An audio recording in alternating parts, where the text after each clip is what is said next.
नमस्कार। आज के इस विश्लेषण में हम एक बेहद दुखद और सच कहें तो एक बहुत ही हैरान कर देने वाली घटना की तह तक जाने वाले हैं। मध्य प्रदेश के जबलपुर में बरगी डैम पर हुआ वो नाव हादसा।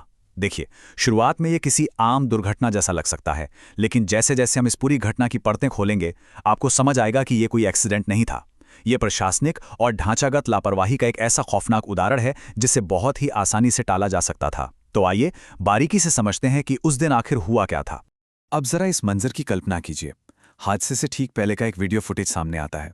दिल्ली और तमिलनाडु से आए कुछ टूरिस्ट नाव में बैठे हैं, एकदम सुरक्षित, मुस्कुराते हुए। दिल्ली की रहने वाली मैरीना की गोद में उनका 4 साल का मासूम बच्चा है। हम सब ऐसे ही तो छुट्टियों पर जाते हैं ना, है ना? किसी को रत्ती भर भी अंदाजा नहीं था कि अगले कुछ ही मिनटों में उनकी जिंदगी हमेशा के लिए बदलने वाली है। सब कुछ एकदम नॉर्मल लग रहा था, लेकिन हकीकत में तबाही बस कुछ ही पल दूर थी। और यहीं पर सामने आती है वो सबसे बड़ी लापरवाही, जिस पर लिटरली यकीन करना मुश्किल है। नियम क्या कहता है? गहरे पानी में सफर करते वक्त हर पैसेंजर को लाइफ जैकेट पहननी चाहिए, राइट? लेकिन यहां असली तस्वीर बिल्कुल उलट थी। एक भी यात्री ने लाइफ जैकेट नहीं पहनी थी। क्यों? क्योंकि वो तो नई नवेली सीलबंद पैकेटों में रखी हुई थी। जब बोट में पानी भरने लगा और लहरों ने नाव को बेकाबू कर दिया, तब जाकर क्रू मेंबर्स को वो पैकेट फाड़ते हुए देखा गया। मतलब जब जान पर बनाई तब सुरक्षा की याद आई। अब यहां ये सवाल उठना लाजमी है कि खराब मौसम में वो नाव पानी में उतरी ही क्यों?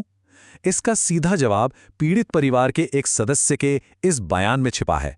जो स्थानीय ग्रामीण रोज वहां रहते हैं, उन्होंने नाव चलाने वाले ऑपरेटर को साफ साफ चेताया था। उन्होंने कहा था कि तूफान आने वाला है, नाव को बीच पानी में मत ले जाओ। लेकिन ऑपरेटर ने किसी की नहीं सुनी। कुछ एक्स्ट्रा मुनाफे के चक्कर में उन सख्त चेतावनियों को पूरी तरह से इग्नोर कर दिया गया। और इसके बाद शुरू होता है असली खौफ। शाम के 5:30 से 6 बजे के बीच का वो वक्त। मेरीना ने घबराहट में अपने परिवार को एक वीडियो कॉल किया।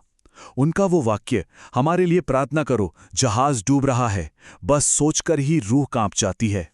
नाव तेजी से पलट रही थी, सुरक्षा का कोई नामो निशान नहीं था, और वो बस किसी तरह अपने परिवार से बचने की गुहार लगा रही थी। ये दिखाता है कि वो पल अंदर फंसे लोगों के लिए कितने डरावने रहे होंगे। उसी अफरा तफरी के बीच एक दिल चीर देने वाला वाकया हुआ। जब जहाज डूब रहा था, तब मरीना के ब्रदर इन लॉ ने किसी तरह एक लाइफ जैकेट उनकी तरफ फेंकी। जान बचाने की उस भयानक जद्दोजहद में एक मां ने क्या किया? मरीना ने उस इकलौती लाइफ जैकेट से अपने 4 साल के बेटे को कसकर बांध दिया। एक मां की अपने बच्चे को बचाने की वो आखिरी और हताश कोशिश थी। ये इस पूरी त्रासदी का वो मानवीय पहलू है जो किसी को भी अंदर तक झकझोर सकता है। चीजों को और बेहतर समझने के लिए आइए इस टाइमलाइन पर एक नजर डालते हैं। दोपहर 12:30 बजे ही मौसम विभाग ने तूफानी हवाओं का येलो अलर्ट जारी कर दिया था। फिर भी नाव को पानी में उतारा गया। 5:15 बजे बिल्कुल अलर्ट के मुताबिक तूफानी हवाएं शुरू हो गईं, और ठीक 5:30 बजे अपनी मंजिल से मात्र 500 मीटर पहले वो नाव गहरे पानी में पलट गई। तो आप ही देखिए, ये कोई अचानक आई प्राकृतिक आपदा नहीं थी। ये सीधे तौर पर चेतावनियों को अनसुना करने का नतीजा था। अच्छा, हादसा तो हो गया, लेकिन उसके बाद रेस्क्यू का क्या हाल था?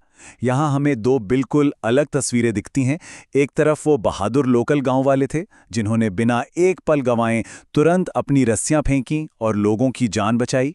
और दूसरी तरफ प्रशासन, जिनका रिस्पॉन्स बहुत ही धीमा और लेट था। सोचिए, जब सिस्टम इस कदर चरमराया हुआ हो, तो कोई भी आम इंसान खुद को सुरक्षित कैसे महसूस कर सकता है? अब जो बात हम बताने जा रहे हैं, वो इस पूरे मामले को और भी ज्यादा गंभीर बना देती है। ये कोई मामूली या प्राइवेट क्रूज ऑपरेटर की लापरवाही नहीं थी। ये मध्य प्रदेश पर्यटन विभाग की एक ऑफिशियल क्रूज बोट थी। जब राज्य सरकार द्वारा चलाई जा रही नाव में ही सुरक्षा के इन बेसिक मानकों की धज्जियां उड़ रही हों, तो ये सिर्फ एक लोकल एक्सीडेंट नहीं रह जाता। ये एक बहुत बड़ी सरकारी और ढांचागत जवाबदेही का मुद्दा बन जाता है। और ये समस्या कितनी बड़ी हो सकती है, इसका अंदाजा इस बात से लगाइए कि मध्य प्रदेश अपने पर्यटन का कितने जोर शोर से प्रचार करता है। ऐसी कई बड़ी जगहें हैं जहां एमपी टूरिज्म के क्रूज चलते हैं, जैसे ओंकारेश्वर का सैलानी रिसॉर्ट, तवा डैम के पास मड़ई और मंदसौर का गांधी सागर। इन सभी विशाल डैम में इसी तरह के क्रूज चलते हैं। अगर सिस्टम का ये हाल है, तो क्या ये खतरा सिर्फ एक डैम तक सीमित है? बिल्कुल नहीं। दरअसल ये कोई इकलौती घटना नहीं है। यहाँ एक बहुत ही परेशान करने वाला पैटर्न नजर आता है। छिंदवाड़ा में कफ सिरप पीने से बच्चों की मौत हो जाती है। प्रशासन कहता है जांच चल रही है। भागीरथपुरा में दूषित पानी पीने से लोग मर जाते हैं। जवाब मिलता है जांच चल रही है। और अब ये क्रूज हादसा। ऐसा लगता है कि एक के बाद एक त्रासदियां होती रहती हैं और व्यवस्थाएं बस जांच चल रही है का रटा रटाया आश्वासन देकर आगे बढ़ जाती हैं।